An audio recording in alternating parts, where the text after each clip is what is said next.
avec la 5G, on commence à parler deep data, et avec l'intelligence artificielle, eh ben, c'est vraiment l'avènement de l'industrie 4.0. D'accord?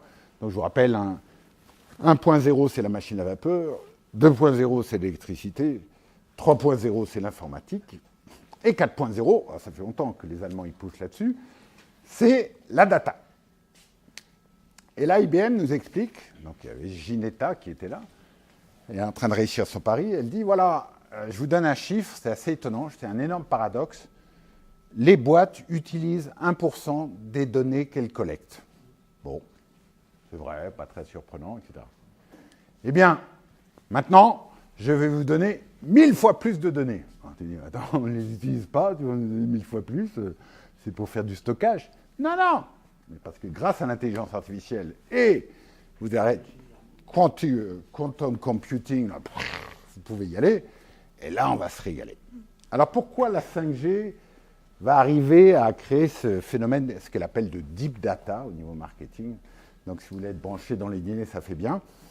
Elle dit, ben voilà, parce que la 5G, on a une fausse idée, c'est surtout le gars de Verizon qui dit ça, et on croyait que la 5G, c'était pour nous, bons utilisateurs de smartphones, et on se dit, ouais, génial, je vais avoir une vitesse de download 10 fois plus vite, et donc mon film, au lieu que ça prenne 2 minutes, ça va prendre 20 secondes. Ouais.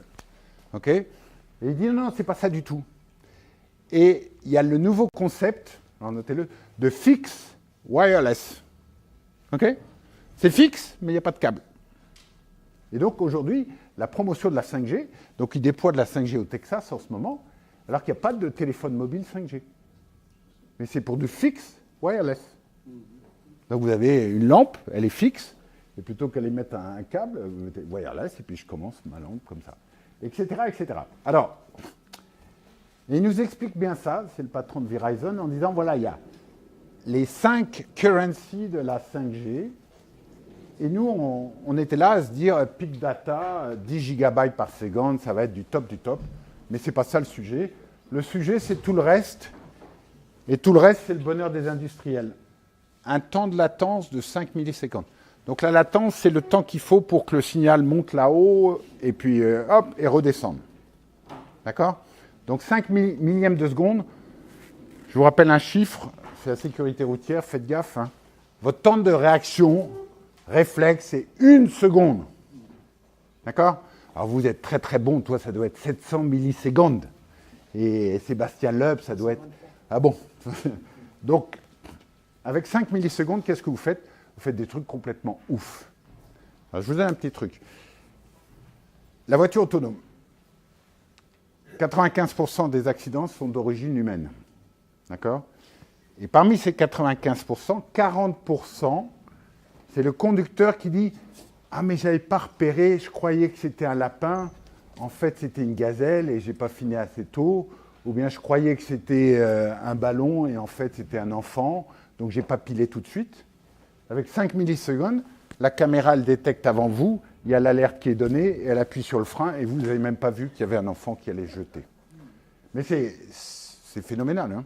Donc ça veut dire qu'aujourd'hui, et c'est un des gros atouts de driverless, qui a d'autres sujets et pas préoccupations par ailleurs, c'est que rien que cette fonctionnalité que vous avez, alors je fais la pub, Volkswagen le vend sur tous ses modèles, l'arrêt d'urgence, les assureurs disent 50% des accidents en moins. C'est énorme. OK? Donc, temps de latence, reliability, 99999. Ça commence à être industriel. Service deployment time, 90 minutes pour mettre un nouveau truc en service. Energy efficiency, 10 fois mieux. Donc, si vous aviez un bitonio qui parlait avec du Wi-Fi ou de la 4G, ben, vos batteries, elles duraient, alors si vous êtes très bon, 10 mois. Si vous êtes très très bon comme zèbre, 3 ans. Ben là maintenant, vous multipliez par 10. OK? Et cet argument-là, vous savez, tout le débat sur les ondes, etc. Est-ce que les ondes de 5G seront plus dangereuses que les ondes de 3G, 4G? On ne peut pas être sûr, mais déjà, si vous mettez moins de puissance dans le truc, c'est mieux. OK? Connected device, 1 million de devices connectés au kilomètre carré. Okay. Donc, quand je vous ai dit plus tard, il y aura 1000 devices par individu, ben, vous voyez, il y a de quoi faire. mobilité 500 km/h. Donc, ce n'est pas tellement quand vous êtes en TGV, il y a aussi d'autres applications. Et puis, 10 terabytes par seconde et par kilomètre carré. Donc, avec ça, vous allez faire des tas de choses. Alors, vous vous rappelez les drones. Les drones, il faut piloter à vue, dit le régulateur. Vous n'avez pas le droit de laisser partir le drone. Et bien, avec la 5G, ce n'est plus le cas. Donc, c'est la 5G qui pilote le drone. Okay, il y a de l'intelligence artificielle. Vous dites au drone, tu me fais le tour de la clôture. Et au lieu de le faire comme aujourd'hui, une fois par jour, une fois par semaine, avec le gars qui pilote son drone et qui prend la caméra, et ben demain, votre drone, il est 24 heures sur 24. Et puis quand il n'a plus de batterie, il vient se poser, puis il y a le copain qui part. Donc votre volume de data, OK? Et c'est impressionnant ça. Hein, vous pourrez faire des drones qui vont faire Paris-Marseille, je te repasse le paquet, voilà. Donc tout ça devient possible et la réglementation évolue là-dessus.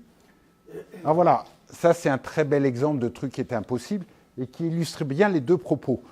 Le propos que 1% des datas sont utilisées, okay, et le propos que la réalité augmentée, avec ce système de caméras, etc., peut faire des trucs extraordinaires. Donc, ça c'est l'image. Vous regardez ce qu'un chirurgien voit, ou peut voir maintenant, avant de faire une intervention chirurgicale dans le cerveau.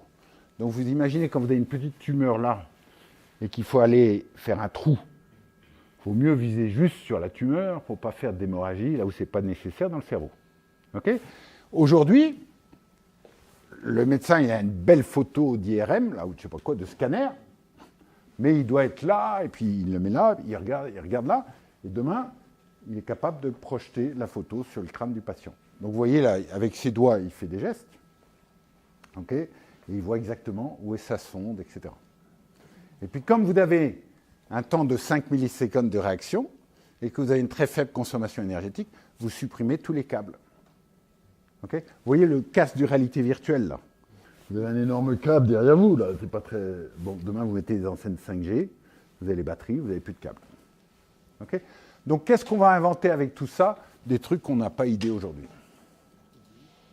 Vous avez le scénario, par exemple, avec la 5G, vous êtes à Paris, vous êtes un bon père de famille, vous roulez à 40 à l'heure, le feu est vert, d'accord, et sur la rue transverse, vous ne voyez pas parce qu'il y a un pâté de maison, il y a un petit jeune qui n'a pas l'intention de s'arrêter au feu rouge. Pip, pip, pip, pip, pip, pip, pip, pip, paf. On déclenche les freins sur votre voiture, vous ne savez pas pourquoi, et vous voyez le scooter qui se précipite devant vous. Okay, donc c'est tout ce genre de scénarios qui sont en train de se mettre en place.